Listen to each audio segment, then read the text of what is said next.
వైఎస్ఆర్సీపీకి విజయసాయిరెడ్డి రాజీనామా చేసిన తర్వాత వైఎస్ఆర్సీపీలో విజయసాయిరెడ్డి స్థానాన్ని భర్తీ చేసేందుకు చెవిరెడ్డి భాస్కర్ రెడ్డి ప్రయత్నం చేస్తున్నారా?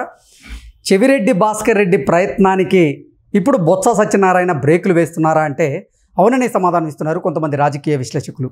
ఈ నేపథ్యంలోనే ఇదే అంశం మీద మనం విశ్లేషణ చేసుకుందాం. ప్రస్తుతం మనతో పాటున్నారు ప్రముఖ సీనియర్ జర్నలిస్ట్ దుర్గా కుమార్ గారు. సార్తో మాట్లాడదు. సార్ నమస్తే. సార్ నమస్తే కృష్ణ గారు, మన వీక్షకులు కూడా నమస్కారం.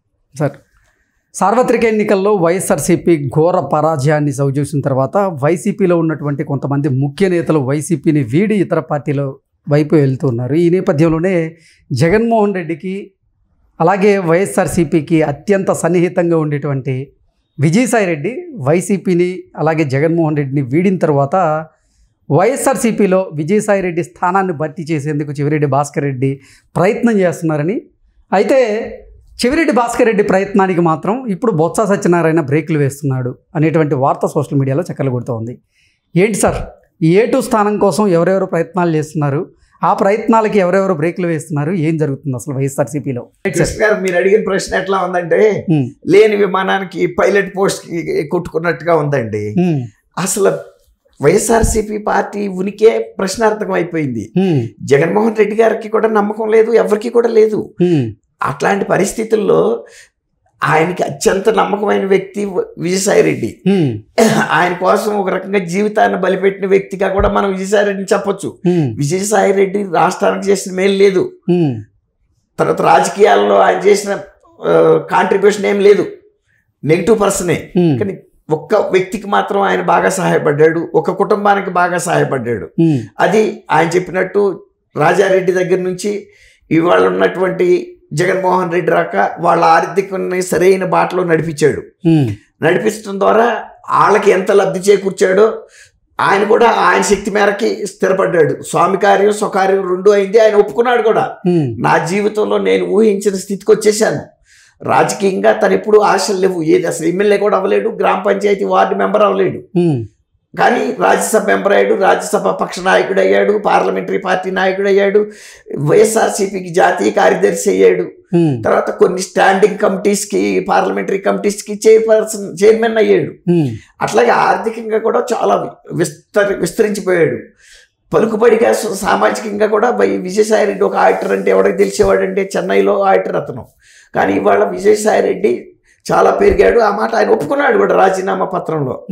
అయితే ఇప్పుడు వచ్చిన పరిస్థితి ఏంటంటే జగన్మోహన్ రెడ్డి గారి గురించి ఆయనకి ఎంత ఎక్కువ తెలుసో అందువల్లే ఆయన గురించి వాళ్ళ దూరంగా పార్టీకి వెళ్ళిపోవాల్సిన పరిస్థితి విజయసాయిరెడ్డికి వచ్చింది. ఎందుకంటే ఆయన స్వార్థం కోసం ఎవరినైనా బలి పెడతాడు.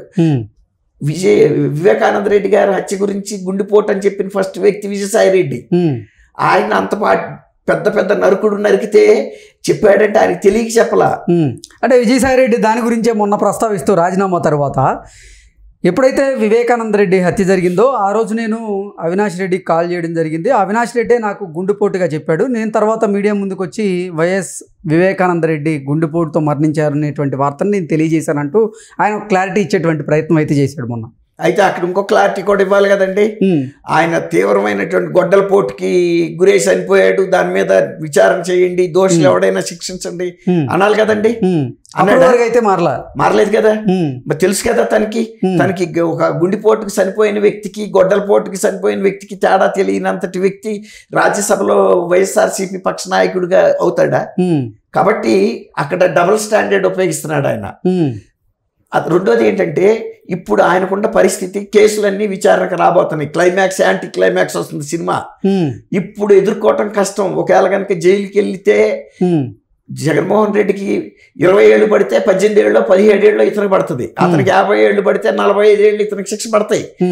అక్యూజ్డ్ నెంబర్ 2 చిన్న ఫ్రంట్ సీట్కి రెండో సీట్కి ఎంత తేడా ఉంటుందండి? దగ్గరే కదా ఉన్నారు. ఇప్పుడు ఆయన భయం ఏంటంటే చాలా మంది చెప్పింది, ఇక నువ్వు ఇంతవరకు ఎంత లబ్ధి పొందేశావు, పదవులు ఎంత పొందేశావు, ఇక వైఎస్ఆర్సీపీ అధికారంలోకి వచ్చే పరిస్థితి లేదు, జగన్మోహన్ రెడ్డి ముఖ్యమంత్రి అయ్యే పరిస్థితి కూడా లేదు. కేసులు విచారణకి వెళ్తే మీరిద్దరు వెళ్లాల్సింది శ్రీకృష్ణ జన్మస్థానానికి.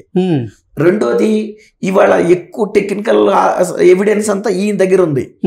ఇప్పుడు రేపు కనుక కోర్టులో ఇంట్రాగేషన్లో సిబిఐ వాళ్ళు కనుక నువ్వేమేం చేసావో చెప్పబోయా అంటే ఇతను కనుక జరిగిన ప్రొసీజర్ అంతా చెప్పాడు అనుకోండి, అప్పుడు ఎవిడెన్స్, క్లించింగ్ ఎవిడెన్స్ ఇతనే ఇవ్వగలడు. ఓకే సార్, వైఎస్ఆర్సీపీలో మొన్నటి వరకు A2గా విజయసాయి రెడ్డి ఉన్నారు. అయితే విజయసాయి రెడ్డి రాజీనామా తర్వాత ఆ స్థానాన్ని భర్తీ చేసేందుకు మాత్రం పోటాపోటీగా కొంతమంది ప్రయత్నాలు చేస్తూ ఉన్నారు. అందులో భాగంగానే ఇప్పుడు చెవిరెడ్డి భాస్కర్ రెడ్డి విజయసాయి రెడ్డి స్థానాన్ని భర్తీ చేసేందుకు ఆయన ప్రయత్నం చేస్తున్నారని, ఆ ప్రయత్నానికి ఇప్పుడు బొత్స సత్యనారాయణ బ్రేకులు వేస్తున్నారు అవును అంటూ కొన్ని వార్తలు వస్తున్నాయి. ఏం జరుగుతుంది? బొత్స సత్యనారాయణ ఆల్రెడీ కౌన్సిల్లో లీడర్గా ఉన్నాడండి. తర్వాత గతంలో ఉమ్మడి ఆంధ్రప్రదేశ్ కూడా ముఖ్యమంత్రిగా కూడా ప్రొజెక్ట్ అయిన అభ్యర్థి. రాజశేఖర రెడ్డి గారికి సన్నిహితుడు. ఆ తర్వాత డిఫరెన్స్ కూడా వచ్చింది, అది వేరే మాట. అయినా మళ్ళీ ఈయనతో సర్దుబాటు చేసుకుని బాగా అంతరంగికుడిగా అయ్యాడు. ఉత్తరాంధ్రకి ఈయన ఇన్ఛార్జ్ ఇప్పుడు దాకా విజయసాయి రెడ్డిని పెట్టాడు. జగన్మోహన్ రెడ్డి గారి దగ్గర ఉండే ఇంకొక గుణం ఏంటంటే ఆయన వేరే సామాజిక వర్గాలని నమ్మడు, దగ్గరికి తీయడు. ఆయన ఎప్పుడు రీజనల్ కోఆర్డినేటర్లను పెట్టినా అదే సామాజిక వర్గానికి ఆ పరిమితమైన బంధువర్గాన్ని నియమించాడు తప్ప ఈవెన్ ఉత్తరాంధ్రప్రదేశ్కైనా లేకపోతే రాయలసీమ నెల్లూరు లాంటి ప్రదేశానికైనా అక్కడ ఆ సామాజిక వర్గం ఎంత బలం ఉండా లేకపోయినా ఈయన కోటరీ, అంతరంగిక కోటరీ వాళ్ళని నియమించుకున్నాడు. ఇప్పుడు బొత్స సత్యనారాయణ ఆశించడంలో తప్పు లేదు. అలాగే చెవిరెడ్డి భాస్కర్ రెడ్డికి కూడా ఈయన దగ్గర చాలా సన్నిహిత ఇది ఉంది. ఇప్పుడు చెవిరెడ్డి భాస్కర్ రెడ్డి కూడా ఆ ప్లేస్ను ఆక్రమించడానికి ప్రయత్నిస్తాడు. ఎందుకంటే ఆయన వాళ్ళ అబ్బాయి కూడా ఈ పార్టీలో బాగా మమేకమై పనిచేస్తున్నారు. బాగా పూసుకుని ఇప్పుడు రోజా కానీ వీళ్ళందరూ కూడా, అంబటి రాంబాబు కానీ, కొడాలి నాని కానీ, వల్లభనేని వంశీ, వీళ్ళందరూ కూడా ఒక క్యాడర్ మనుషులు. సుబ్బారెడ్డి, వైవి సుబ్బారెడ్డి కానీ అట్లా. కాబట్టి అది క్లెయిమ్ చేసుకోవటంలో తప్పలేదు చెవిరెడ్డి భాస్కర్ రెడ్డి. కానీ మునిగిపోతున్న షిప్కి ఎవడ పైలట్ అయితే ఉంది? ఇప్పుడు టైటానిక్ మునిగిపోతుందండి. మునిగిపోతున్న టైంలో కెప్టెన్ పాత్ర ఏమైనా ఉంటుందా? అది వాళ్ళకి తెలుసు. అంటే వైఎస్ఆర్సీపీలోనే చాలామంది నేతలకైతే సమన్వయం లోపిస్తూ ఉంటుంది. అంటే జగన్మోహన్ రెడ్డి తర్వాత మేమే ఆ పార్టీలో అంతా అంటూ చెప్పుకునేందుకు ప్రతి ఒక్కరు కూడా ప్రయత్నం చేస్తూ ఉన్నారు. అందులో భాగంగానే ఇప్పుడు ఈ చెవిరెడ్డి భాస్కర్ రెడ్డి, సజ్జల రామకృష్ణారెడ్డి ఏం చేస్తాడు? సజ్జల రామకృష్ణారెడ్డి ఏం చేస్తాడు? ఇప్పుడు సజ్జల రామకృష్ణారెడ్డిని ఈ ఘోర పరాజయం తర్వాత జగన్మోహన్ రెడ్డి దూరం పెట్టినట్టుగా కొన్ని దూరం ఏం పెట్టాడు. మళ్ళీ ఇప్పుడు సజ్జల రామకృష్ణారెడ్డి నంబర్ 2గా వచ్చి వాళ్ళ విజయసాయి రెడ్డి వెళ్ళిపోవడానికి కారణం కూడా అదేనని చెబుతున్నారు. వీళ్ళిద్దరూ నంబర్ 2 ప్లేస్ కోసం చాలా కాలంగా కొట్లాడు. ఇప్పుడు నెంబర్ 2 కోసం అయితే చాలా మంది ప్రయత్నం చేస్తారు వైఎస్ఆర్సీపీలో.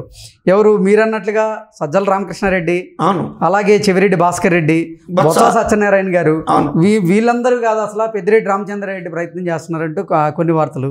ఏంటి అసలు ఏం జరుగుతుంది అంతర్గతంగా వైఎస్ఆర్సీపీలో అంటే ఏం చెప్తారు? ఇప్పుడు పార్టీలో వీళ్ళెవ్వరు కూడా మొన్న ఈ అమ్మాయి ఉంది చూడండి, ఇతను రవిచంద్రారెడ్డి రాజీనామా చేస్తే ఏ ఒక్క వ్యక్తి అన్నా నోరు విప్పి మాట్లాడాడండి? మంచి వచ్చాడో చెప్పాలి కదా, దీంతో మాకు పార్టీకి నష్టం లేదనో, లేదు మేము ఆయన్ని కన్విన్స్ చేసి పార్టీలోకి తీసుకొస్తామనో ఏదన్నా చెప్పాలి కదా. ఆఖరికి శ్రీరెడ్డి స్పోక్స్ పర్సన్ అయింది పార్టీకి. అంటే ఎవరు కూడా అనఫిషియల్ స్పోక్స్ పర్సన్. ఒక పక్కన చెబుతాను అందు నాకేం ఇక్కడ ఏం పోస్టు లేదు, బొంగు లేదు, ఏదో పూసుకుంటున్నాను నే కూడాను అని ఆమె ఎంత చెడ్డ మాటలు మాట్లాడిందో కూడా మనందరూ కూడా విన్నాం. అంటే ఆమె దిక్కయింది. కనీసం మీరు అన్నట్టు మరి బొత్సనో లేకపోతే సజ్జలో లేకపోతే శివరెడ్డి భాస్కర్ రెడ్డో లేకపోతే పెద్దిరెడ్డి రామచంద్రారెడ్డో మాట్లాడారా అండి? అంటే పెద్ద అంశాలు జరిగిన పార్టీ పట్ల వాళ్ళు చాలా దూరంగా ఉంటున్నారు. దాని అర్థం ఏంటంటే ఈ పార్టీ నిలబడదు. అలాంటప్పుడు మనం ఏదో పూసుకోవటం ఎందుకు? అసలు ఆయనకే లేదు. ఇప్పుడు ఇంకోటి, ఈయన జగన్మోహన్ రెడ్డి ఈసారి ఓడిపోయిన తర్వాత తను ఎప్పుడు ఆంధ్రప్రదేశ్లో ఉండటానికి ఇష్టపడలేదండి. ఎందుకు ఇష్టపడలేదు? తనకి ఇక్కడ పార్టీ మళ్ళీ బట్ట కడుతుందన్న నమ్మకం లేదు. తను సొంత వ్యవహారాలు చూసుకోవడానికి బెంగళూరు వెళ్తున్నాడు. అట్లాగే మిగిలిన నాయకులు కూడా ఎవడ పని మీద ఆడున్నాడు. సజ్జల రామకృష్ణారెడ్డి కూడా మొన్న మధ్య మీరు అన్నట్టు దూరం పెట్టాడు, కానీ ఎవడో దగ్గరికి రాలా. దగ్గరికి రానప్పుడు మళ్ళీ సజ్జల రామకృష్ణారెడ్డినే దిక్కని తీసుకొచ్చారు. ఇవాళ సజ్జల రామకృష్ణారెడ్డి నంబర్ 2 ప్లేస్లో కొనసాగుతున్నాడు.